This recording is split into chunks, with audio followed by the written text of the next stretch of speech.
on this episode of the WildFed podcast. There's wild waters everywhere in this great country, and the last three frontiers for fishing in America, and that's New England, Hawaii, and Alaska. Once you get past the barrier reefs, this is just a drop-off into deep, deep ocean desert. I've caught a lot of big fish close to the boat ramp. You know, most boats are going over good fishing spots to go to known fishing spots. The sport fishing world is kind of like very genteel, and there's certain fish that we're like, oh, we don't eat those, we simply catch and release them. But also, I've always been interested in eating a marlin. A larger marlin is generally smoked. It's a red-fleshed pelagic fish. Part of the food culture there is to eat marlin. If I put a fish on light tackle because I want it to be fun, I'm going to burn it out and burn it out. I can't expect that fish's meat to be as good as if I got it to the boat quickly and bled it quickly. Once you do start harvesting fish, how do you care for that protein to make it the best meal on earth? Episode 127 of the WildFed podcast, Fishing the Wild Waters with Conor Sullivan, is brought to you by Sir Thrival. I've been using colostrum daily and promoting it as a powerful nutritional supplement for over 15 years. In fact, I just had a quarter cup in my blended drink this morning. With its ability to fortify your immune system, nourish and rebuild your gut lining, repair injuries, aid in muscle growth and recovery, and so much more, I think it's one of the most sophisticated supplements we can work into our diets. Sir Thrival's already known as the #1 source for premium colostrum, and now Sir Thrival's just released 3 new formulas: naturally flavored colostrum in chocolate, vanilla, and strawberry. They're lightly sweetened with monk fruit and combined with MCT oils to make them more soluble in water and blended drinks, all while having the same potency of Sir Thrival's original formula. These flavored colostrum powders are so good, I keep eating them by the spoonful right out of the tub. In fact, the amount I ate the day they first arrived was probably a little over the top, but I had to test them rigorously. I'm guessing I ate 5 cups or more. Eaten like that, they're like a powdered ice cream, but of course, they make great blended drinks too. By the way, these aren't those fake flavors you taste in so many supplement powders. These are flavored with real cacao, vanilla, and strawberry, so they taste great and really clean too. Right now, they and all the colostrum products at SirThrival.com are 20% off with the coupon code RESTORE. This is Sir Thrival's biggest colostrum sale of the year, so don't miss out. Head over to SirThrival.com to get yours today. This episode's also brought to you by Wild Food Warehouse. Wild Food Warehouse is your preferred source for hand-foraged wild rice. They also carry a beautiful line of hand-harvested berry and plant powders from the northern latitudes of Finland. Their blueberry, lingonberry, and spruce tip powders are all sourced from pristine lands north of the Arctic Circle and packed in light-resistant, nutrient-protecting violet-colored Miron glass. And they've just added a new 150-gram size that's 3 times more product at a significant savings. I love mixing a tablespoon of these powders into a liter of water, squeezing in some lemon, and adding a little stevia to sweeten it. It makes a super refreshing and hydrating drink, and the rich color and flavor of these powders lets you know you're getting mega-dosed with antioxidants and key nutrients like vitamin C. Head over to wildfoodwarehouse.com to check out their selection of Arctic-sourced fruit and superfood powders, and of course for hand-harvested wild rice too. The coupon code WildFed gets you 10% off your order. Again, it's Wild Food Warehouse, and the coupon code is WildFed. I'm Daniel Vitalis, and you're listening to the WildFed podcast, a show about reconnecting with nature through hunting, fishing, foraging, and food. WildFed. Food is all around you. Fishing the Wild Waters is the new book from today's guest, Conor Sullivan. He was one of our earliest podcast guests here on WildFed, and at that time he'd mentioned he was writing this book, but it was still an early manuscript. Well, the book is out now, and I've just had the pleasure of reading it. And Conor, when you hear this, I want you to know I just saw copies of it at my local small-town bookstore just the other day, so congratulations, because if I'm seeing it here, that means it must be getting some pretty wide distribution. This book is certainly a proud addition to my fishing library, a genre I haven't always found that useful. But Conor's book is different. It's part memoir with really inspiring and informative fishing stories from some of the United States' most remote fisheries. But it's also part instructional manual with several appendixes that give detailed descriptions of fishing gear and angling strategies for specific species he writes about. In particular, I really appreciate the appendix called How to Fish Like a Local, which gives great tips on how to get started in a new fishery. Conor's career in the Coast Guard has taken him all over the wild waters of this incredible country, and he's really taken advantage of that opportunity, honing his angling skills wherever duty has taken him. He's here today to share with us a bit about how we too can become better and more effective anglers ourselves, and to encourage us to ply the wild waters wherever we live. Because there's adventure, fulfillment, and of course food out there just waiting for you. Conor Sullivan, welcome back to the show. Hey, good morning, Daniel. Thanks for having me. Yeah, man. I'm really glad to have you back. We haven't talked to you since episode 18, so that was pretty early in the show. I think we called it Past the Dramamine. That's right. Beating barriers to fishing or something like that.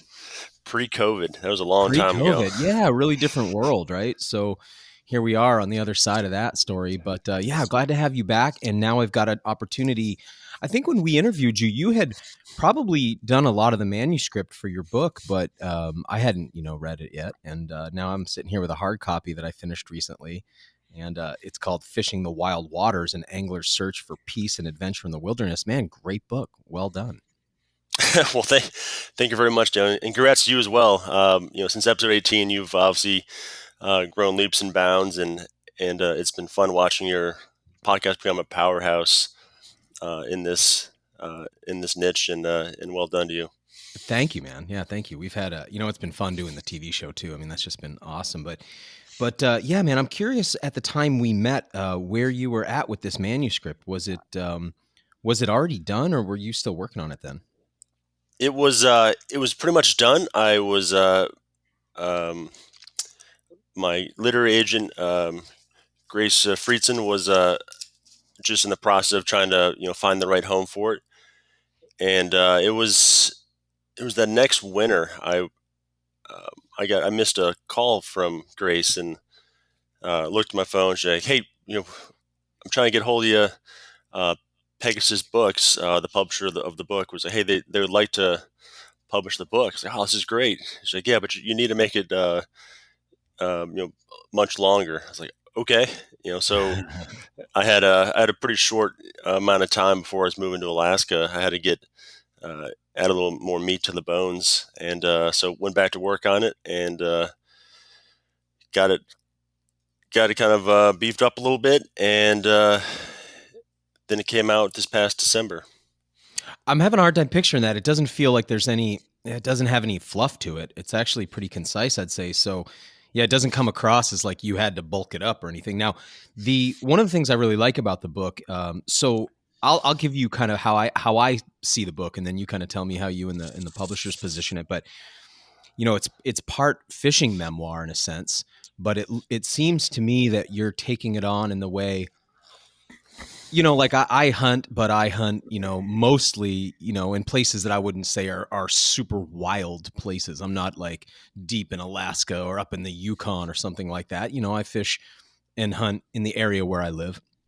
And this book kind of positions the fishing that you love as kind of the equivalent of that, maybe that big game hunting for sheep or moose up in the far north or something like that, like wild waters. So I kind of like that positioning because I hadn't really seen that before. There's so many fishing memoirs out there that are river-based fly fishing kind of books, things like that, but I haven't really seen something like this. And then in the end of the book, there's all these appendices which really go through strategies and tactics to make you a better fisherman, even if you're starting off, and then also kind of care of your fish and stuff like that. So it's part memoir, part strategy and tactics. Does that feel fair to you? And then kind of how do you think of it? No, absolutely. So it's so when I go to a bookstore, I always go right to the fishing and hunting section. And like if I said, there's find one.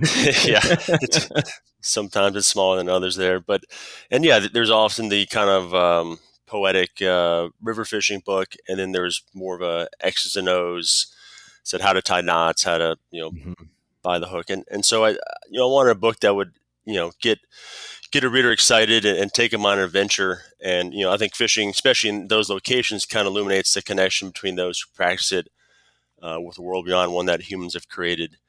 And, there's just a deep dive into these really special cultural places for me.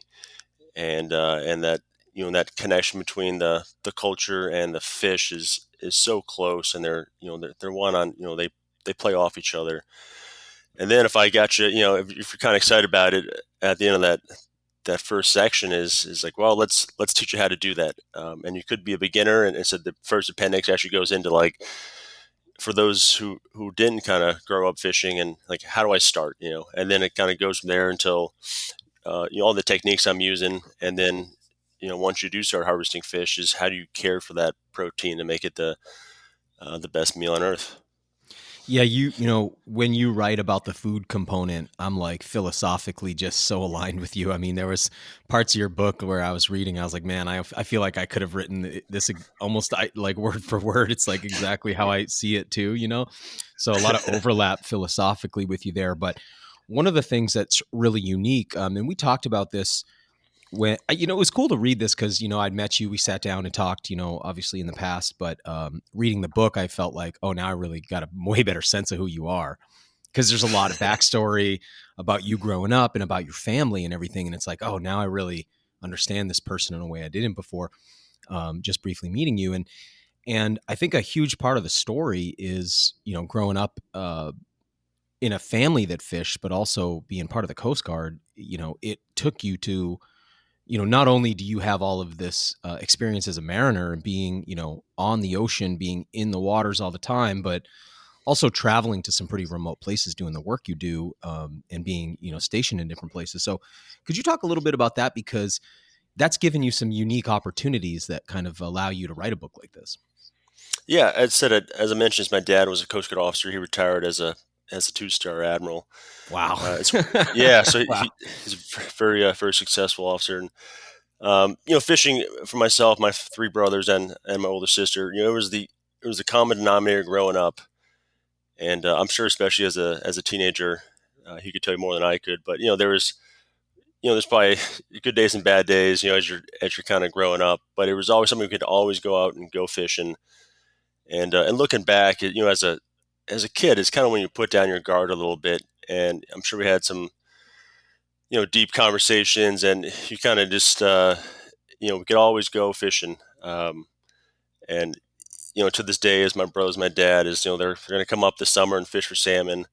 And we're always planning trips around the next, the next salmon run or the next trip to Hawaii. And then, being in the Coast Guard growing up as a kid is, we moved around for about 3 years at a time. And, as the name implies, you're going to be on the water. And that may be in Hawaii growing up, which as an 8-year-old, being able to troll for, huge pelagics. I mean, just incredible to, I knew how to live bait a skipjack tuna as a kid, because that was, kind of how I grew up fishing. Or you end up in the suburbs of Cleveland, which is just fantastic steelhead fishing. Like, more steelhead I've seen than anywhere else on earth is sight casting them in rivers. And then I joined the Coast Guard myself as a young adult, and have continued to just really enjoy the vocation. And then obviously, these pretty cool locations as well. Having the experience, of captaining boats. I mean, just for me, I got my first boat probably 3-4 years ago now, besides, canoes and things, but my first, boat with a motor, I got a Lund Alaskan, and there's been a very steep learning curve for me. You know what I mean? Like on the first day I brought that boat out, I mean, I don't even want to tell the story. I banged it up pretty good. I've run it aground. I've kind of made all the mistakes. I've dragged it up the boat ramp with the motor still down, dragging the keel on the pavement. I mean, I've done all the stupid things. Like that's how because I didn't grow up around it culturally. And that's one of the things that I just reading your book, I was like, oh man, what a cool advantage to have a dad who's an admiral to, it sounds like you started to take small boats out when you were quite young. So now I guess one of the things that comes across as a reader is, and you're not talking about it or bragging it up or anything, but it's just obvious, how to read the water in a way that, you'd have to grow up in a nautical culture to do. And you did, a nautical family culture and a career. So yeah, it seems like you have that pretty cool advantage, of being able to understand what you're looking at when you look at a chart, when you're thinking about how to maneuver a boat, you have a lot of background there. But there's no better way of learning about boats than owning one, though. I can tell you that, though. Actually, I just picked up a used 18-foot aluminum boat this past week. So I was in the driveway working on it this weekend, and it's just like you're talking about, a lot of that same, like, checking the fuel lines, and you're pulling up deck plates, and um, it's a labor of love, but it's something that it's something that you kind of can't live without. There's all the jokes, we've all heard of, like, what do they say? Like, what are some of the ones you've heard? Like, boat stands for, like, Like, bring out another 1,000 or something. yeah, bust out another 1,000. Yeah, bust out another 1,000, or the best day of owning a boat's the two best days, the day you buy it, the day you sell it. Like, it is a lot. It is a lot, but at the same time, I mean, the access it gives you. I mean, for me, fishing stripers up here, the difference between being able to take my boat out and being able to fish from the shore, I mean, just having my boat is what an awesome advantage. So anyway, I just found that to be a really cool component that, it's like you're really meant to do this with your life, the way your story plays out. But I want to talk about this concept of the wild waters. If you could kind of get in philosophically what you mean when you're talking about the wild waters, because as you said before, kind of differentiating between the sort of, and in your book, you're not pretentious about it. It's not, you're never saying like, oh, like, that's not real fishing, this is the real fishing. But it's, I mean, you really do encourage people to fish however and wherever they can. But your interest has been largely in fishing these wild waters. Could you describe what that means for you and what those places have been for you? Yeah, that's a good question.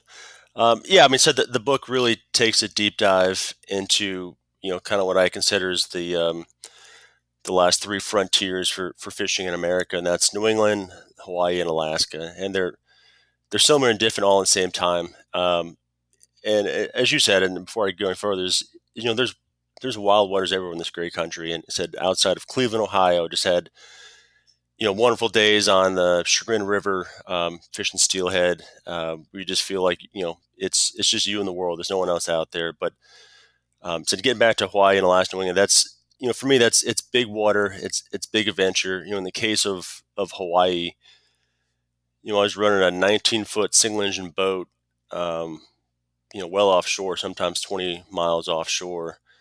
And, the island of Oahu looks like a tiny little dot, and the next stop is, an island. Yeah, California, or, heading west for a couple thousand miles. Yeah. So you're really fishing on the edge. You said you're out there, generally by yourself, and all you can really rely on is your knowledge and hopefully a well-maintained boat, and at times a little luck. And I wouldn't say ever go out and take chances or anything, but you said you fish a little different when there's not a bunch of boats around you and you're not in a busy harbor. Mm-hmm. And same with Alaska is just the coastline here. I think it's greater than the continental U.S. It's just huge, and said you're often out there a little more on the edge by yourself than most places. And with brown bears, which I mean, does add to that whole wild component. Like, we would just never tolerate that down in the lower 48. That's right. So you have some company if you're fishing off the alongside the rivers. You're generally gonna have some company, whether it's black and brown bears down southeast, or in Kodiak, it's just the Kodiak brown bear. But with those little more risks, is I think you said there's a huge reward, and you see things that most people may never see. And I've caught most of the fish in those spots. I've probably never seen a hook before. Mm-hmm. And it's I said once you do it, once you get to kind of fish those wild waters of this country, it's something that kind of gets into you, and it's kind of hard to go back. I think I asked you this last time we spoke, but I kind of want to revisit it, and I just want to know why for you. So when I look at like a map of what you're talking about, so your book focuses on New England, then goes to Alaska, then goes down to Hawaii. So I see those like three corners.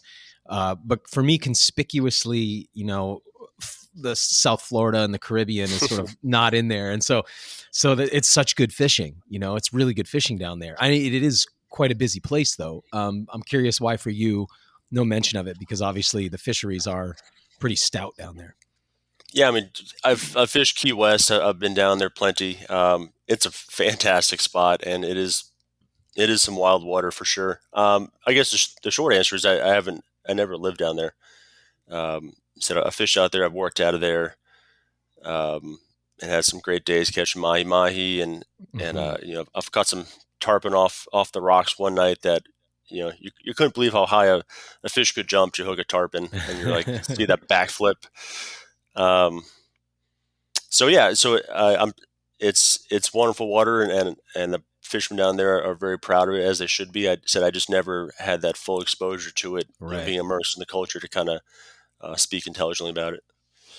There's early in the book, you recount a story which we talked about when you were on episode 18. So I really encourage people to go back and get the whole story. But of you kind of pushing the envelope, of what's safe to do out on your own, fishing for bluefin tuna, and ending up pretty injured and having a pretty harrowing experience, cutting yourself really bad, kind of having to be rescued, and after that, um, your mentality about how you go out changes. And I really appreciated that as somebody who's, had to be rescued before, had some scary backcountry experiences. Um, you learn like the importance of, why being, young and dumb and cavalier, like why that stuff isn't sustainable. So I wondered if you want to talk about that too, because I feel like that's a really foundational part of the manuscript, because after that point, your fishing tactics change slightly to adjust for a safety component. And I just think that part was really, really cool, especially doing what you do for a living. It's kind of funny, the risks that you are taking overall, given the sort of role that the Coast Guard often plays in rescues and such. It is, yeah, it was on that tuna. It was a 5 hour fight on tuna on Stellwagen Bank, and I got the fish on board. I was out fishing solo by myself one Sunday, and obviously was exhausted after that fight and didn't bring enough water, so was probably on my way towards dehydration. I went to bleed the fish out at the caudal peduncle with a serrated knife, and it bucked up and said, "Put that knife right through my hand." And my left hand, I'm left-handed, and just I said, saw all the way through my hand. I can tell you what it looks like. It's not something I ever want to see again. You Uh, describe the hollowness inside the web of the thumb, like, oh, that's just like a hollow space in there with tendons. it's the weirdest thing. I could not believe it. Yeah, the first thing out of my mouth was, "I didn't just do that," um, but it I did. like the It second thing changed. you say is you grab like a fish slimed rag, a bloody fish slimed The rag, and stick it glove I on was there. wearing for 5 hours. I'm like, the most sanitary thing I have is that. So absolutely, it changed kind of my outlook on fishing and how I approach that, and especially looking back as you're to chase bluefin tuna by yourself on on an older boat, like you're really pushing the envelope on a good day. Um, my dad always he taught me kind of growing up and even in the services, about taking risks versus taking chances. Something Hmm. always stuck with me, and that day I was probably taking a chance versus taking a risk where you can be calculating and try to mitigate that risk and uh, and still find success. Chance to just go in the casino and putting it all on a color and hoping it Yeah. hoping it goes good, and we've probably all done that too. But yeah, so I from the basics of, hey, buying better gear. So being in your mid 20s, obviously you're always working on a margin and trying to find the best deal. But buying high quality gear, not bringing large green fish into the boat is another lesson. So Tell the listener what you mean by green fish. a fish that's still alive, that I've got still some has kick. a lot of kinetic energy left in it. So Yeah. from now on Especially a is tuna or a mahi. I mean, those fish, they hit the deck like, I mean, they are just flipping and flopping at a rate that feels almost impossible. mahi are nuts. You get those in Aren't the they? boat. It's Like terrifying. I've had like jump up on the seat before and just like let Yeah. them do their thing for a little bit Yeah. because they will get you hurt. And you Um, start bleeding them and they start doing that. And I mean, the deck just is bloody murder. yeah, yeah. Um, so yeah, it was. I'm not glad it happened, but I'm glad it wasn't more serious. But yeah, you obviously you come in, especially in your mid 20s, and the profession that I chose is you come in with a little bit of confidence, maybe too much confidence some days. But it made you, it said, be a smarter mariner. For Christmas that year, is, my family, and they all kind of, I got like quick clot for presents and, An EPIRB. gauze, which I actually bought one of those too, and, half joke and half serious, but Yeah. it's, the ocean doesn't care. Said it's indifferent to you, and you got to have the right knowledge and the right smarts to get out there and then come back is the big part.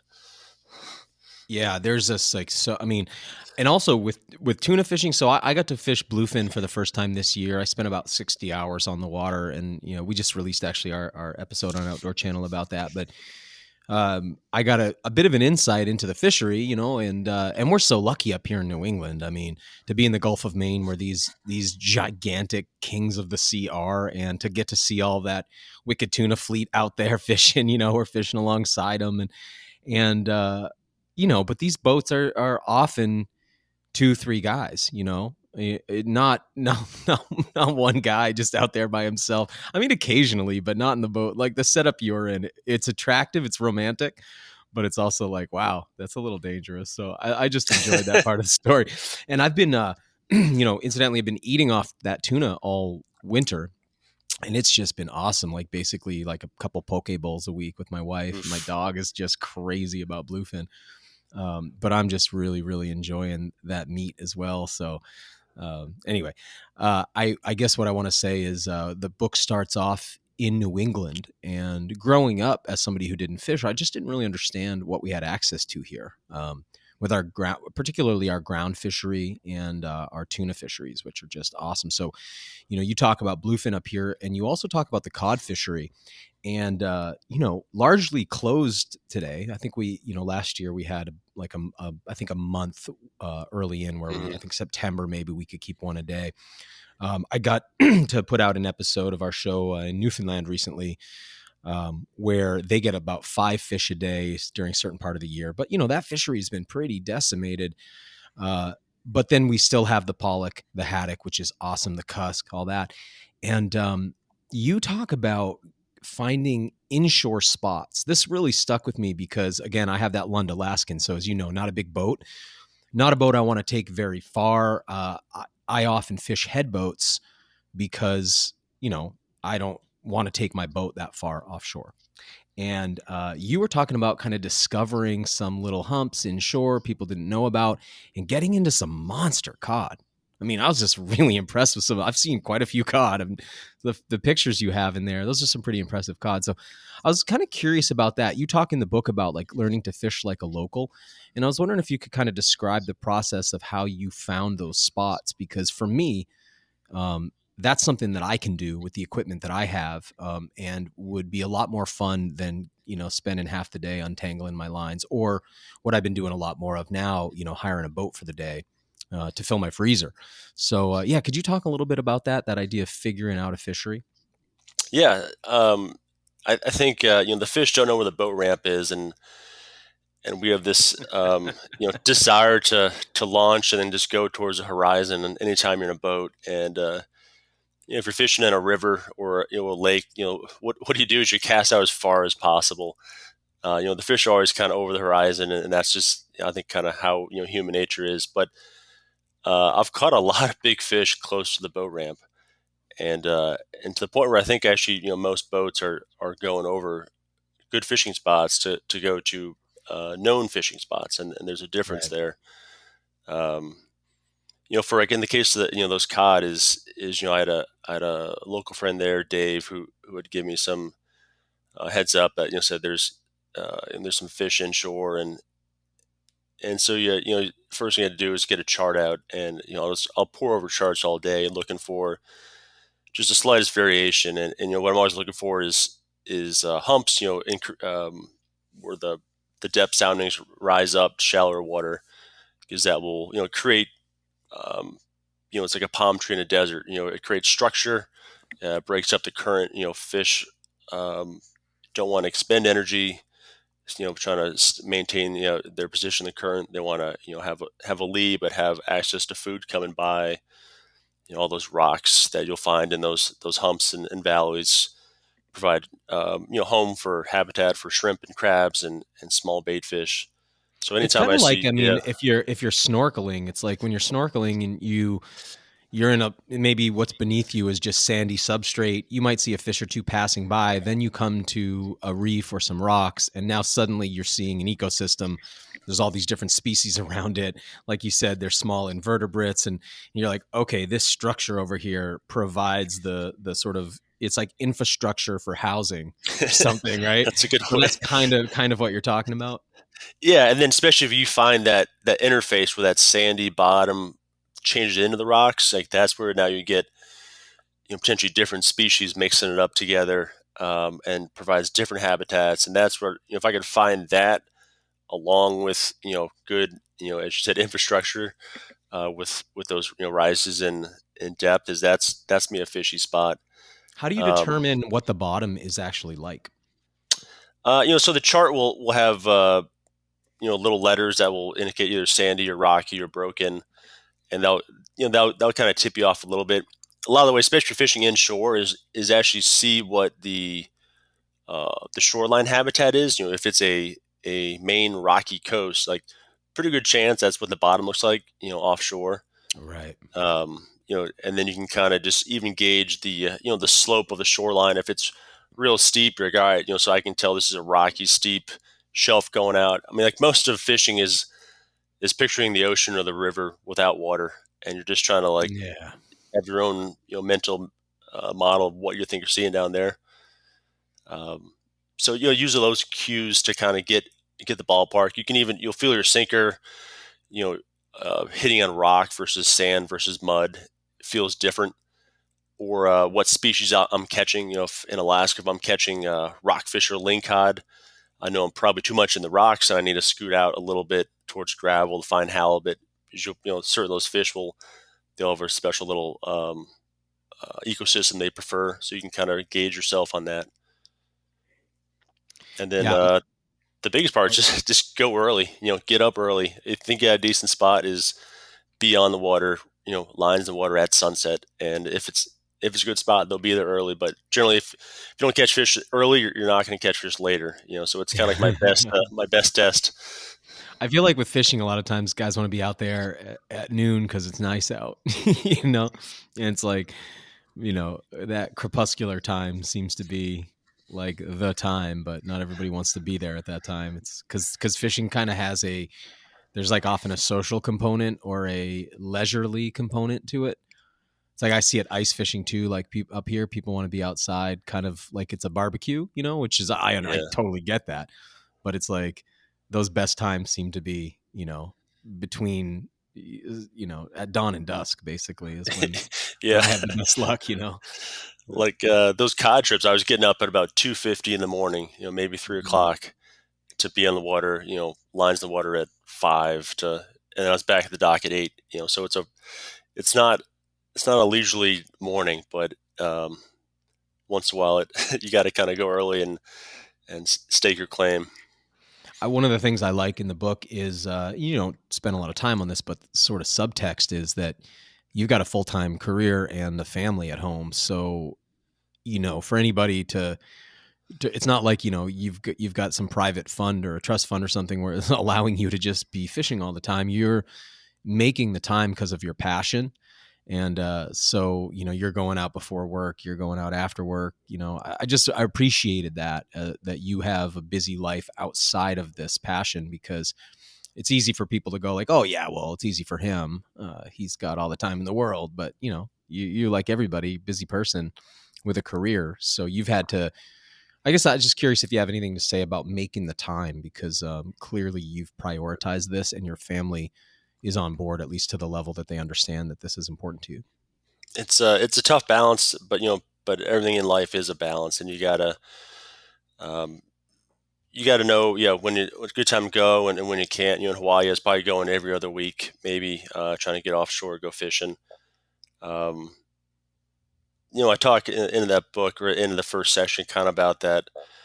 That Hawaiians call pono is kind of your balance and your harmony, and like you can feel it in your life. Like if you're fishing too hard going too much, you're starting to get worn down yourself, and you're not eating right, and the rest of your life suffers. And likewise, if you're not going enough, is you're kind of like antsy, and you feel like you're always distracted, and you're always looking at the weather. So you kind of just that you're naturally you'll kind of find yourself into what's a sustainable rhythm that you can go out and enjoy that. But you come home in a good mood, and your spouse is happy, and your kids are happy. So it's there's no easy answer in life. Life's all about trade-offs and opportunity costs. But going back to going early is it's really nice to get up early and go out and do your fishing. I told you, one of my best days fishing was going out and catching my limit of salmon in Kodiak, jumping back in bed, before my wife woke up. Yeah, and I was like, I already have a limit of salmon in the cooler. That's pretty awesome. Yeah, I like that. You one of the things I really liked, so I think the first section you're talking New England, Gloucester area, and Portsmouth area, and stuff like that, and then you get into the Alaska stuff, which is just so epic, of course, and I think I've never been up to Alaska, so I'm always dreaming about it, like so many people, and but then you start talking about Hawaii, and it's like, what an interesting fishery, because initially you would imagine this just to be this really, really rich waters and really, really rich ecosystem. But as you kind of point out, once you get past the barrier reefs, this is like just a drop off into deep, deep ocean desert. and you're looking for pelagics that are just kind of moving through, right? So could you describe for people who would imagine this ultra rich, reefy ecosystem, like what's really good, what fishing Hawaii is actually like? And also weather-wise, because it was like, oh yeah, this is a pretty challenging fishing environment, and it's very specific, the tactics that you use.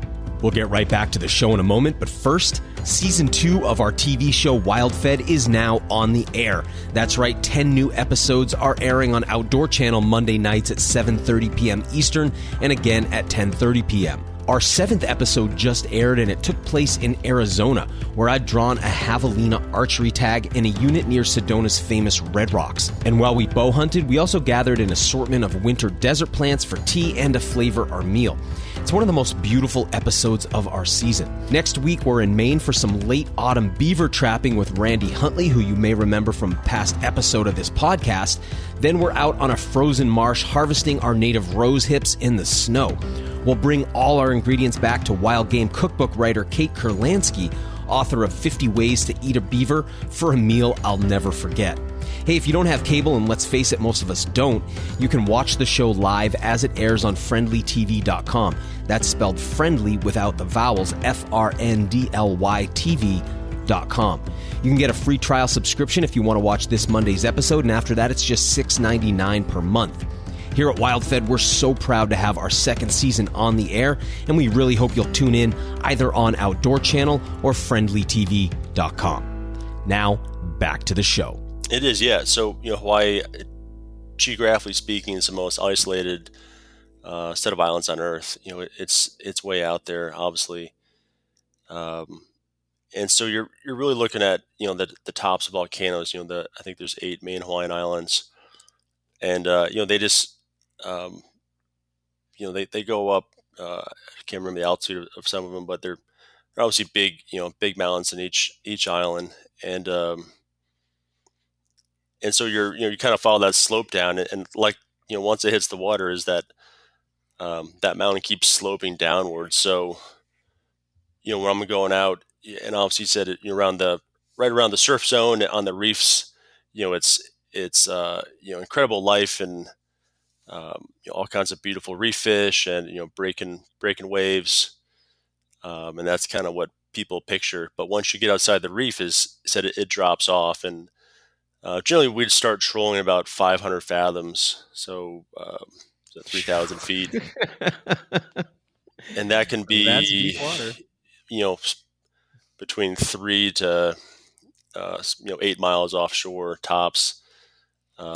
That's just amazing to me. Living here, you know how it is in New England. It's like, it's like a very slow drop off until you get all the way out to the canyons, right? So The Right, for idea sure. of going 7 miles offshore and I'm in 3,000 feet of blue water is just like unfathomable. But it's really wild to think about that. And that's kind of like as shallow as generally you start trolling for some of these fish, and then inshore, the Ono, called wahoo, they generally kind of like the shallower water around like 40 fathoms, and then said marlin about 500, and then 1,000 is generally more preferred for the ahi, the big yellowfin, and so you end up kind of wandering around kind of that 500 to 1,000 fathom line. And you're just looking. Said it's beautiful, deep blue water. Um, but it's beautiful and deep blue because there's not a lot in the water. There's not a ton of plankton, um, and so those building blocks of the ocean are not like New England where it's full of nutrients from upwellings. It's a desert, and so you're looking for said any little oasis you can, and that might be the smallest little coconut floating by. Is going to hold a little bit of life, and that could be holding mahi mahi underneath. It's like reverse structure, right? From the top down instead of the bottom up. It's like, It is, yeah. Catching mahi under a life jacket or a piece of plywood or something, right? The bottom's off limits. Like you're never gonna, once you Right. get off a couple hundred feet, you're never gonna see or touch the bottom. So you just worry about what you can see on the surface. The idea that, because you talk about how for Hawaiians, there's never been like a like a prohibition against eating certain fish the way we have in some of the sport fishing world. It's kind of like the fly fishing world. It's very genteel. It's very gentlemanly. And there's certain fish that we're like, oh, we don't eat those. We simply catch and release them. And I've, kind of grateful for that in some regards, but also, I've always been interested in eating a marlin. But you kind of talk about there how the Hawaiians have a different perspective on this, and that kind of there it's okay to eat fish that maybe if we were over in the Caribbean, it would be kind of taboo to eat. Like I think you even mentioned bonefish being on the menu, which again, like you just go down to the flats, on the East Coast, it's like people just don't eat those fish. It gives you the sense that they're not even edible. So I was wondering if you could talk about that dichotomy too, because as somebody who's into this for the food perspective, that part of the book really caught my attention. Yeah, I mean, just Hawaii, just by its said location, is it the ocean is your ice box. That's where you're getting most of your protein from. Before there was cattle ranching and obviously imports. So I don't think fish were ever put on that pedestal of game fish or sport fish, and somebody I wrestle with because I said I grew up letting go largemouth bass and obviously only keeping certain size stripers, and you get to Hawaii and obviously there's not one species that we don't keep those here, and it kind of goes back to it being about food, and all these fish are very good to eat, and and nothing goes to waste. So yeah, I was out fishing with my brother one day. We are catching. It was too windy to get offshore, so we are fishing on the flats for bonefish, and ended up keeping one. I was like, I just want to try it, and it tastes like chicken nuggets. It was phenomenal. Oh yeah, I was going to Yeah, ask you it how it was it is. was Yeah. great. It Oh was it man. was great. You have to obviously as the name implies, they don't let you down. Is it's full of bones, so you fillet it and you use a spoon. You scrape the meat off, Oh wow. and so it kind of pulls the meat from the bones. Um, it was, and you make like fish cakes out of it. It was really good. For people who don't know though what we're talking about, I mean, bonefish are kind of like the pinnacle of saltwater fly fishing, right? It's like that's the top. It's like you want to get out on those flats and sight fish for bonefish, right? That's kind of, and they're just always released. So when you mention that, it's just like, oh, that's really interesting because I've just never had anyone describe what they're like to eat. It was, I just, it kind of resonates with, you kind of catch and release for biological reasons and not necessarily for other reasons. And if you kind of look at all fish equal, and if that one fish, if the stock is doing well and it's, said the biomass is strong, and then you're going to, if you harvest that fish, you're going to eat it. And I think that's the most important part is you're not going to take a fish and then just, take a picture with it and put it in the freezer and never look at it again. But if you're going to, respect that fish and take it home and feed your family with it is go for it. Because, it said it keeps an even playing field, and it makes you appreciate all the different gifts that the ocean can give you. Yeah, when I think about, like, for instance, the largemouth bass fishery up here, if all those anglers kept all their bass, I mean, we would decimate the fishery. And same with the bonefish, I'm sure, down in the flats, the Caribbean and Florida. And so I get it from that perspective, but it isn't also, it's not like as if all those fish that are released just go on to live happy fish lives. I'm sure the percentage of mortality is shockingly high. So the idea that we would never eat one, because sometimes, how it is, sometimes you intend to release a fish and you by the time you finally get that fish to hand, you're like, oh, this fish is hooked bad, or it's too beat up, or whatever's happened to it, so it's like, I appreciated that part. And I also wanted to ask you how billfish eats, because that's another one that you just don't hear a lot about, the cuisine side. You go back to like Old Man in the Sea, and they're talking about keeping these giant blue marlin for food, selling them into the market. Of course, today we don't hear, so that's just less common. So I'm just kind of curious about that, because I know you've done some bill fishing out there too. Yeah, and that's a kind of a great point. Is especially on the East Coast, is the stocks are a little bit different, and I haven't looked at the last stock assessment for Atlantic blue marlin, but they're I don't think they're doing great. I think there's the stock is a lot of pressure on it, so in that case, is not retaining a ton of marlin on the East Coast of America is probably a good thing, because I don't know if that stock can absorb thousands of fish coming out. On the Pacific side, and the Pacific blue marlin is the stock is doing well, and in Hawaii you have sailfish, striped marlin, Pacific blue marlin, and black marlin. The only thing you don't have is white marlin, which is a Atlantic species. So each one of those, just like any other species, will taste slightly different. Probably the most popular is striped marlin.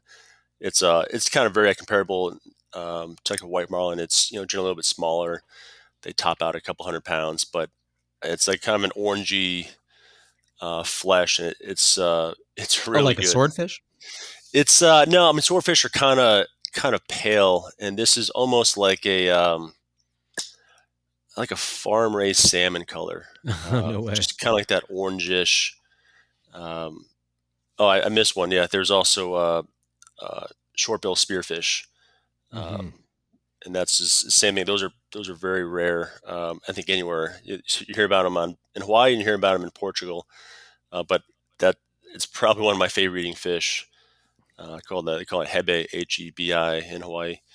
So each one tastes different. A big blue marlin, so a larger marlin, is generally smoked and sold commercially as smoked marlin. And Hawaii is unique because you can commercially sell marlin, which said in the lower 48, in the continental U.S. is you can't do that. Right. So there's a commercial market, and said there's a there's a cultural precedence, and it's part of the food culture there is to eat marlin. So like most things is those smaller fish, I think, are have a little better texture and are generally more chosen to be ate, especially if you're going to grill some marlin. Keeping one under 200 pounds was preferred versus that a much larger one, which is generally smoked. But it's a red fleshed pelagic fish that I enjoy eating.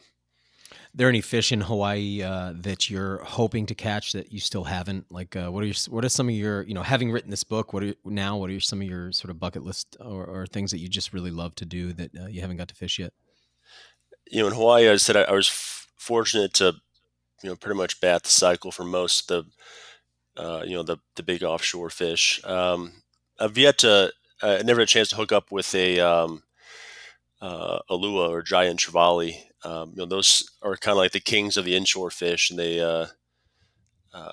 grow up to over 100 pounds. And there's this awesome shore fishery called slide baiting in Hawaii, where you Fishermen there are casting, big convention reels, Penn Center, 6 O's, 4 O's, Wow.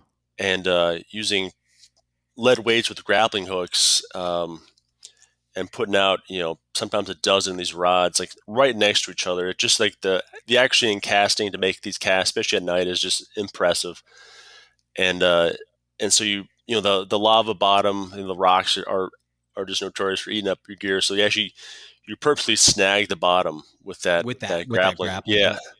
And then you slide down your bait, which is called slide baiting. But you're sliding down like whole octopus, large reef fish, more eels, and baits you can never cast. And then you put a bell on it, and it becomes kind of a it's you generally go down there with friends. You're kind of camping, and you got some food going, and you're waiting to hear that bell, and usually goes off in the middle of the night. You hear that big clang of the cowbell, and you hook one of these monster lure. And I've tried it there. I just never got a big one. I've gotten small ones called papillo, which are generally under 10 pounds, but never one of those monsters. Monsters, yeah. I'm looking at pictures of them now. I've got this interest in, and it always comes back to Hawaii when I know they're caught in a lot of places, but those opa, the moonfish, just like, boy, would I like to get into one of those. Yeah, I think they're a deep water fish. To see them off Southern California once in a while, and the headboats come up there, and then in Hawaii you'll see them sold at the commercially. I think they're coming off long line boats, but pretty rare to catch rod and reel.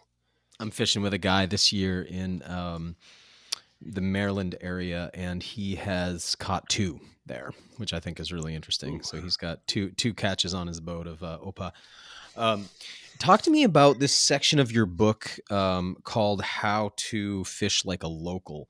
That's a really what I think is really cool about your book is like, read the memoir part of it, put it on my bookshelf, but then it's also a reference later on because, again, as I said before, these appendices in the back get pretty specific. Like, okay, like I talked about my cod fishing here, but now here's like how I actually approach the cod fishery or the salmon fishery or fly fishing in general or whatever it is. You really break those down.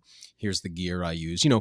Also for people listening to know, you make your own custom lures and as well. So on the tactics side, you've got a lot to offer as well. So this book's going to be a reference for me. If I'm thinking about going to a new fishery, there's information in this book that's going to be really valuable to me. But you've got this section, learn how to fish like a local. I just thought that was a really useful concept. I'm wondering if you could kind of explain that. Yeah, I mean, each place we fish, and whether it's in Maine or Hawaii, there's like extremely esoteric techniques that you're using there, and they develop because they work. And actually, what I really like doing is like applying different techniques to different locations. Hawaiian style trolling in Alaska, or right, halibut techniques for cod. But I think most the barrier to entry to folks is often like, I don't know how to do that, or I don't know what that means. And so I try to break it down and say, whether it's New England, Hawaii, or Alaska, and a lot of those fisheries, you can apply those to the rest of the country as well as, said regional techniques that you're going to see, you're going to hear about. You'll hear about people talking at the bait store, and it takes a little bit of mystery out of it, and at least get you in the right direction. As you said, I try to get like very specific down to what size weights and jigs and leader and where I'm fishing, and there's not a lot of secrets. It's more of bringing the right gear and then trying to find that right spot to be successful.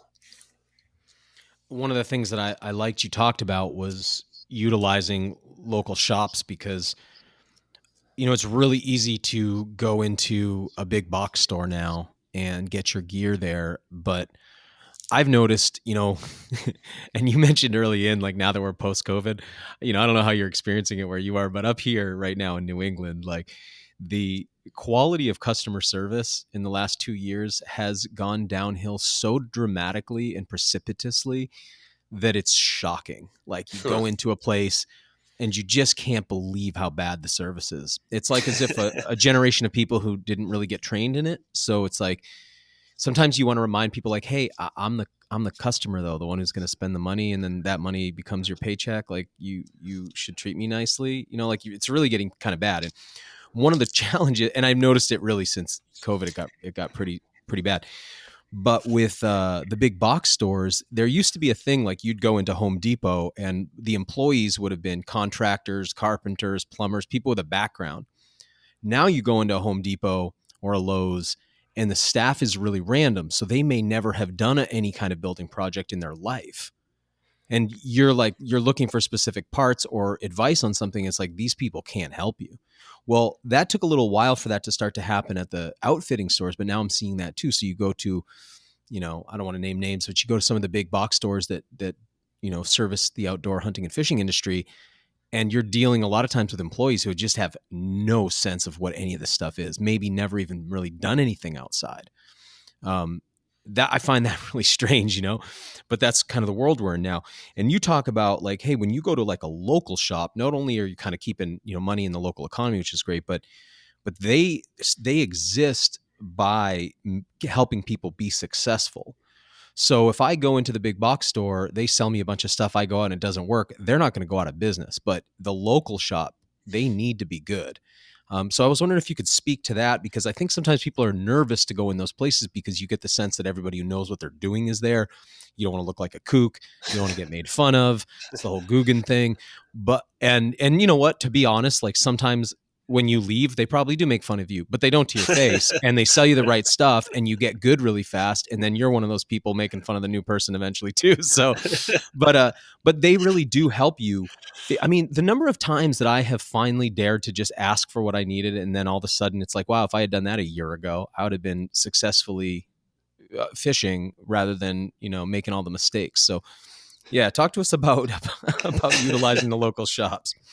Yeah, those are all great points, and I think you're right. I mean, there's you walk into a store, it's just you and the shop owner. You're like, oh boy, I gotta make it sound like I know what I'm talking about here. But you're absolutely right. Is these small shops is they've been hit hard by COVID, and so you always want to support local. But getting to like the regional aspect of your fishery is they have just what you need in your spot, and some a bigger generic store might be carrying random lures like you find like buzz baits in Alaska, right? There's no largemouth bass to catch here, right? Ice fishing gear in Florida, you're like, okay, yeah, whatever.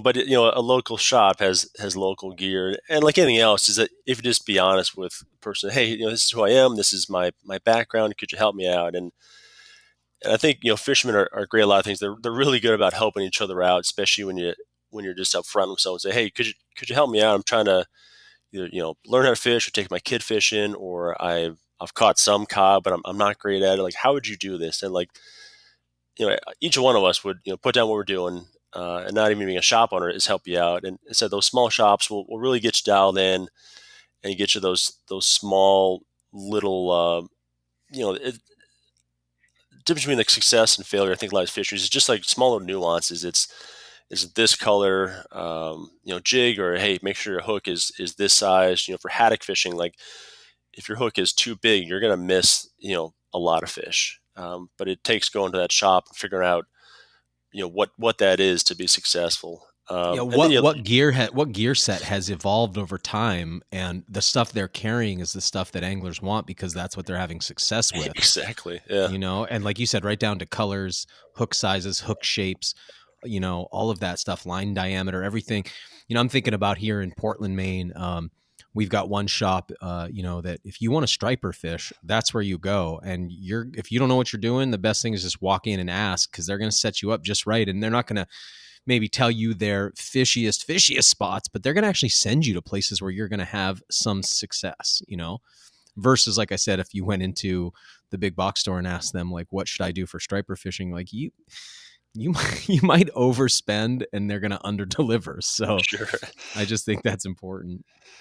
Yeah. And then you meet the other fishermen who are coming in the shop, and if you're there, the right amount, is you start making new connections. I've made a lot of fishing buddies just hanging out in the shop, and you're swapping stories and swapping intel, and all of a sudden, as you either got someone to fish with, or you got a new spot to try, and you kind of leave there feeling better, and you're excited, and you get out there and hopefully find some success. Yeah, it's interesting in the world of hunting and fishing. You have this two things going on, like a dichotomy, where it's like on the one hand, there's this thing: don't tell people your spots, don't blow up these spots. Like you get a lot of that, and then on the other hand, soon as you like shake hands with somebody, they want to show you everything. You know what I mean? They've taken you everywhere. The number of guys I've had take, knowing that I'm new at this, taking me to these great spots and being like, never tell anyone your spots. It's like, you're telling me your spots right now. Like, what do you mean? But so, there's some balance there, but people are so willing to help because they're so excited to share their passion, and I just think I've just had a lot of people in the years that I've been doing this podcast and the show telling me, you always say find a mentor. That's easy to say, but it's really hard. It's like, well, you just got to get over that fear of talking to people, because as soon as you do, man, they just want to help, and I just think that part's great. But I've developed such good friendships in this stuff. But talk to me about the food piece. You have a great section on care of fish, and one of the things I appreciated when I read that, Connor, was that you're out ahead of it. You're forward thinking. It wasn't a rehash of what other people said. In particular, you talked about aging a fish, which is this thing that is getting more popular. I don't know if you're familiar with Josh Nyland, what he's doing out in Australia with, his whole approach is like treat fish the way we treat land animals. So he's doing long agings and some very unique stuff, kind of, I forget what he calls it, but basically a nose to tail approach. Anyway, I really like how you talked about that, because one thing you always hear from people is like, oh, fresh fish. And it's like, well, I know, like when I'm out here, let's say I'm fishing mountain trout and I bring them home and I try to cook them, they just curl up into a little curly Q. I can't even get an even cook on them. But if I leave them, cold overnight, boy, they lay nice and flat on the pan. They're wonderful to eat like that. So there's this misconception because people don't handle fish well. So let's start like you get the fish to the boat, and talk to me about your process all the way through to like a meal, and then even getting them into the freezer, what that looks like for you, because you also talk about a lot of these fish providing many meals for you. So describe your process. Yeah, that's such a great question. And this, that harvesting and processing has changed so much for me over the years. And I'm sure it has for you too, from the day of like catching a fish and filleting it and like throwing it in maybe a Ziploc bag. Like, those were like fancy back in the day. There was, now, it might've been like saran wrap, and it's like throwing in the freezer for, how many months. So I've come a long way. I've seen a lot of tuna on the decks of boats with just like a 5-pound bag of ice sitting on top of it, just sitting out there in the sun. You're like, no, man, no. A little tear coming down the corner of your eye. Like, oh my God, you can't do that. Why? Yeah. So you get, so they said that fish comes alongside, and first thing is, I try to use, tackle suitable for that species, and doing light tackle fishing is cool. And it's, that's where you're using tackle that's lighter than designed for that fish. And so it becomes more a prolonged fight. But one, it's probably not great for the fish to be, run down the point of exhaustion. And if you're going to keep that fish, is that the whole time that fight's going on, it's burning ATP, it's burning energy, and there's byproducts of burning energy which are going to be off-putting to the meal later. So I try to use suitable tackle, get the fish in at a reasonable time, and then can I jump in on that, because I want to comment on that. Maybe I can just give some perspective. Today, before we got on this call, I was training. I was kind of doing intervals from like a real low heart rate up into my max heart rate, and then I would come down and relax again. When I start getting up towards that max heart rate, everything starts burning because I'm getting filled with lactic acid. So then, obviously, as I come down in heart rate, my body starts to process through that.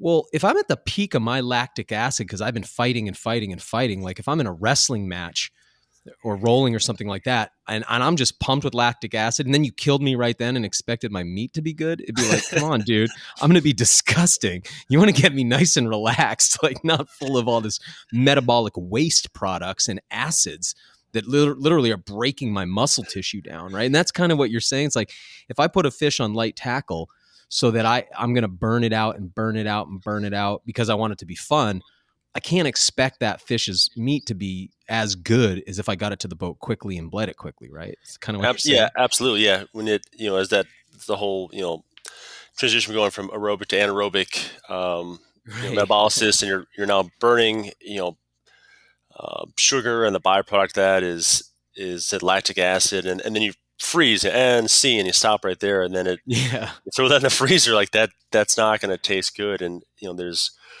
stress hormones. That fish is actually fighting for its life, and it's like it's all in to get off that hook, and so you need to, as you said, like get that flush that out before before you eat it. Otherwise, it's not going to taste that great.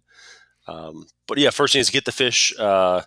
Lesson learned, I can tell you, is don't bring that big green fish in the boat, but I'll get alongside and either gaff it or net it, and then I'll stun it, generally with a club or a brain spike, and for that you just like essentially turn off the computer.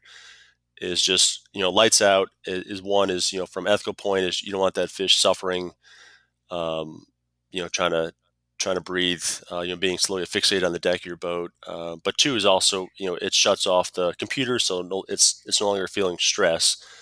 And then, so there's a small window where that fish is unconscious, but the heart's still beating, and you want that heart beating to bleed it out real quickly. So I'll cut the gills, cut both sides, and now that heart is pumping out all that blood, which is carrying, I said, all that stress hormones, all that lactic acid.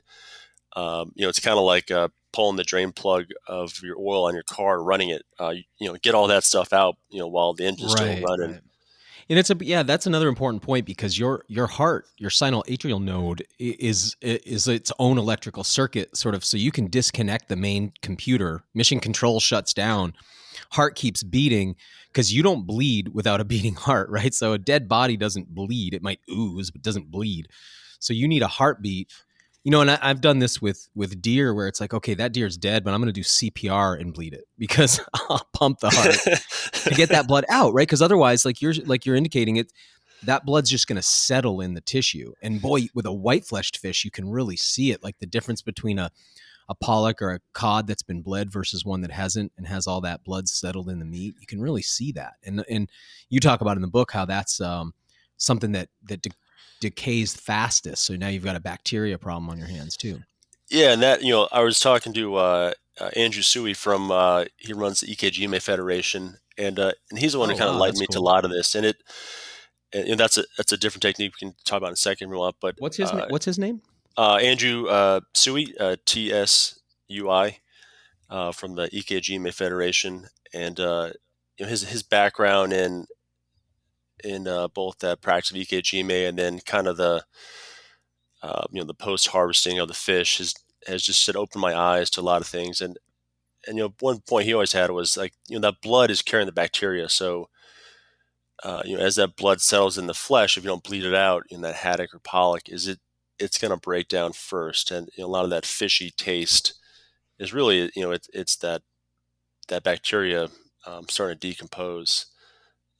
Which is why it's always sold as fresh fish, and we've been kind of trained to Right. think that fresh is the best, but um, But we don't think that way with it's like, you would not kill a cow and then be cutting steaks off an hour later and be like, oh, this is good. It'd be like, Bubblicious chewing gum. right, It's yeah, just not nice. You want that aging process to break that tissue down. But we tend to get a cow into a facility, bleed it, hang it up right away, drain it completely. Like, the process is so efficient and clean that we can age it without those bacterial problems. Whereas, like, on the boat, you know how it is. A lot happens. It's often not very good care. it is. Yeah, it's hard, and I get, especially if fishing's good, you don't want to stop and delicately take apart a fish. But if you can get the fish on board, stun it, bleed it, like you're off to a great start. And from there is, if you have time, I try to gut it right away. So same thing is that's where your bacteria is going to be from. That's in a fish like a bluefish, that's where a lot of that acid, that stomach acid is going to not be great for the meat. So I'll try to get the guts out. If I have time, actually, I'll cut the gill rakers out too. And now you have wash it off in salt water, off the side of the boat or in the river, and now you're good. That fish is now been properly It's like shut stable, down. right? It's stable, yeah. and then I'll pack it in ice. And it's one thing is that's the hardest part is you really need like if you're going fishing to the intent of keeping a fish, not bringing ice, like you really got to think about your decision there because even in Alaska, like I'm always, from May till October, I have a huge cooler full of ice in the back of my car Yeah. because every fish needs to be buried in ice because Unless you're ice fishing, man. unless you're ice fishing, yeah. Because that is really the key to success here is you got to keep that fish not frozen, but you want it down in the mid 30s. Because you talk about you want it, that aging process, and you've seen it like with a trout are probably very notorious, but they'll kind of like curl up, get that weird like C pattern. And that's the fish in rigor mortis. And you have to let that fish go through that and then kind of relax again. And what it turns out to, I did this by accident, like especially in Kodiak, where I had to go catch some salmon. I got home late. I was like, I'll let them sit overnight in the ice and open up the drain plug. And the next day they're going back to very, they're soft and they've gone through rigor mortis and they've relaxed. And those, even just that one overnight, that fish tastes different than the day of. And every time you catch a fish and you fillet it and you put it on the grill, it said the edges kind of curl up and it tastes good and not enough that you would like say anything, but like, it's like a little bit rubbery, especially in poke. You can notice that when you eat it raw, it just doesn't have that buttery texture that because it hasn't gone through that enzymatic process called autolysis. I think, right?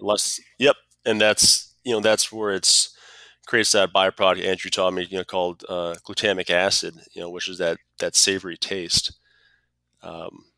So that's it's monosodium glutamate is MSG, which you put in food and makes people feel like I want to keep eating, and that's the same. I imagine like a similar compound there. So you get that umami, that savory, that's brought out from aging. It's amazing to me. You'd think one thing that I've been doing a lot is just using wire racks, and I'll, for instance, like take a tuna steak, even out of the freezer, take it out of my freezer bag, and it can sit for multiple days on a wire rack open in the fridge, and moisture just get pulled out of it, and you think, oh, that's going to be gross, and it gets better and better as the days go on, just like a steak would. So as long as it's been done right, you can age fish pretty effectively. I'm sure there's a lot of little tips and tricks, but I've been having a great experience just aging fish open to air and making sure that they're not sitting in a pool of their own liquid or anything like that. And it just tastes so much better. Yeah, 100% agree. Talk about what you do with fish that you're going to put in the freezer. So I have kind of bit the bullet, invested in a real, oil piston driven vacuum sealer. Would you pay for that? It's a couple bucks. Yeah. But what's your wife think you paid for that? It was, it's like anything else, it's investment, and it's actually useful for everything from, if you buy too much, a big piece of meat at Costco to, if you have extra vegetables from your garden, like it's very useful to seal things really up. Awesome. But once you use that, it's hard to go back. And those big ones is nice because you can, generally when you're sealing up a fish or an animal, like you're doing a lot of bags at once, and they can take that workload. They don't need a timeout and get overheated. So so I actually let the fish age is I'll fillet it out. And my big thing is don't put fresh water on saltwater fish fillets, and like I see it a lot. Amen. Guys like hosing down the fillets, and like you can watch the color just like wash out of them, and that's like the flavor. Like where you're literally washing away the flavor of that fish. So fillet the fish out, and I'll have some paper towels. I'll just kind of I'll dry that fillet. If there's any tiny bit of blood or something like that or slime, I'll just pat dry it both sides so that fish is as dry as I can get it, and then I'll cut it into as big as I can. The bigger the piece, the less surface area there is exposed to oxygen, so less oxidation. So I try to keep it in bigger chunks, as big as that bag can take sometimes, and I'll seal it up, and then I have a couple of chest freezers in my garage. Actually, I've been using color coded reusable shopping bags. And so I'll have red for red salmon, I'll have blue for halibut. So now the worst you can do is open up a freezer and see just like a, just a massive bag. Like, what is Or like, this? I'm sure I'll remember what this is, so I don't write a label or date on it. You're right. Yeah. 5 years later, you're like, I don't even know what creature was in there. Yeah. So label it. What species? Obviously, if it's a deer, you got to label what cut of meat, and then the date. It's nice to go back to your logbook and make. Oh yeah, my fridge right now, I have a piece of silver salmon from September 25th, and I can go back and tell you about that fish, and it's kind of neat, to remember that day as well and enjoy that fish. But it also Oh, helps I you. like that. Yeah, because a lot of your book referencing back to logs you took, which is something I don't really do, but that's a cool way to utilize that data that you've gained. It is neat, and especially with my kids, and hey, this was the fish that we caught that day, and you kind of so much of I before I really got deep into fishing hunting, I never really was a great cook. I'm probably not a great cook, but I'm a decent cook. But I love that that eating off the land, and that the ability to kind of go back and remember that fish, remember that deer, and as we talked about, like you never throw away scraps from a fish you catch. There's a connection there that you owe that fish a amount of respect, Right. and I'll eat that salmon all day, and I'll make a sandwich out of the next day. But I'd feel morally bad to scrape it in the trash. So it kind of keeps that connection. There's something you say, because I'm such a big believer in the vacuum sealer, and I've had a lot of folks over the years be like, "Hey, man, it's a lot of plastic, it's a lot of waste," and I'm like, "Yeah, but there's a lot of upfront plastic and waste that I'm not using. That if you bought food, you would, So it's like, to me, I've just decided if I go get my own food, I'm just not going to feel guilty or bad. I know that I'm ultimately using less resources, and I get the best yield if I do it that way. And on that topic, you say something at the end of the book, like something about your food should end in plastic wrap, not begin in it. I just right. thought that was so great, like because most people's food, really, for them, it does begin in plastic wrap. So I'm going to use that now. Anytime anyone's like, "Hey, it's not a lot of plastic," I'll be like, "Hey, my food ends in plastic, doesn't begin in it." It's That's so great. it's so weird to think. Like this summer, I was lucky enough to go on a 3-day alpine deer hunt, and climb the top of these mountains down here in southeast Alaska, and it was a brutal hunt, but we're able to we each harvested a sick black-tailed deer, Yeah, nice. and you're packing off the mountain. You're going through a pretty densely populated brown bear country, and your legs are smoked, and you're sore, and you're running low on food, and take a float plane back to town, and you haven't showered in 3 days, and then you start breaking down that meat, and then after a whole day of breaking it down, there's that meat in plastic. And then you go to the store, and there's that meat in plastic, and it's really true. Like, this just started. The stuff from the store. Like, yeah, I just bought it today, and there it is. And First Bank, this is the end of a long process, and Yeah. a lot of sweat equity that went into this, and it said there's a connection there, and I talked a little bit about that, and I know you feel it, and we've talked about that of being built from what's around you. And I like to tell my kids, like, hey, you're made of axis deer, and you're made of marlin and tuna, because that's what we're eating. When they were before they were born, and even as little kids, is their favorite food now is still poke.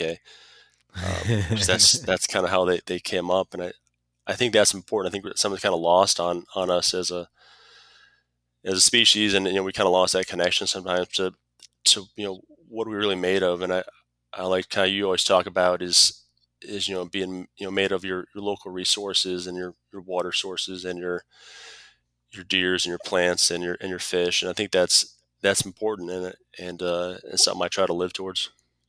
Yeah, it's odd to me that we can be made of foods that we've never met the actual creature, be it a plant, an animal, a mushroom. You don't even know what it looks like. It's like, yeah, that's what I've built my body for 50 years on, and I've never even touched a cow or You've whatever never it is. met your food. That's great. Yeah, it's strange.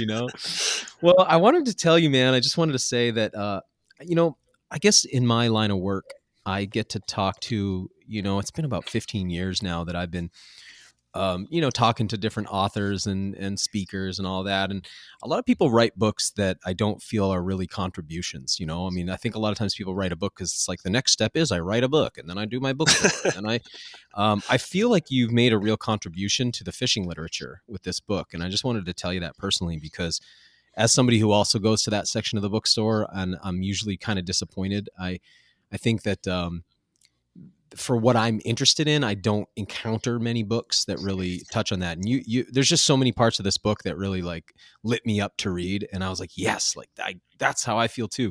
But then also to mix the memoir with the tactics, I just thought it was a really brilliant contribution. So well done. And then what's the future, man? Like what are you up to next? And are you going to keep writing, or is this a one-off for you? Like, what's the future? Yeah, well, first of all, thanks for that compliment. That's probably the best thing you or any reader could tell me is that it was a contribution, and they it made them better fishermen, maybe a better steward of the environment.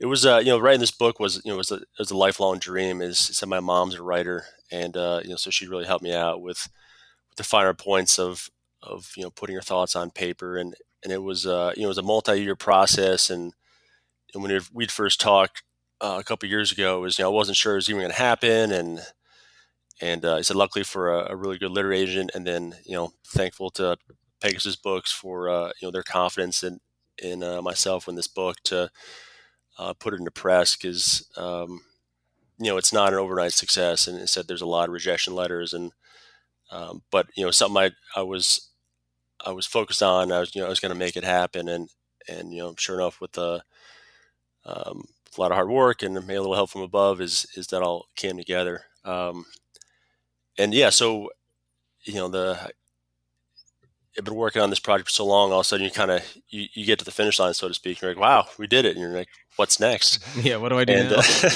And that's as a writer, it's pretty easy. You're like, you pick up your pen again. So you're all right. Well, let's start on the next one. So working on I was been writing some articles, magazine articles coming up here. But then I think my next big focus again is looking at another book, particularly focused on Alaska and the salmon fisheries here, and then fishing with my brothers and my dad, and we're working on a couple projects, to kind of use this next season for a next book. So it's a lifelong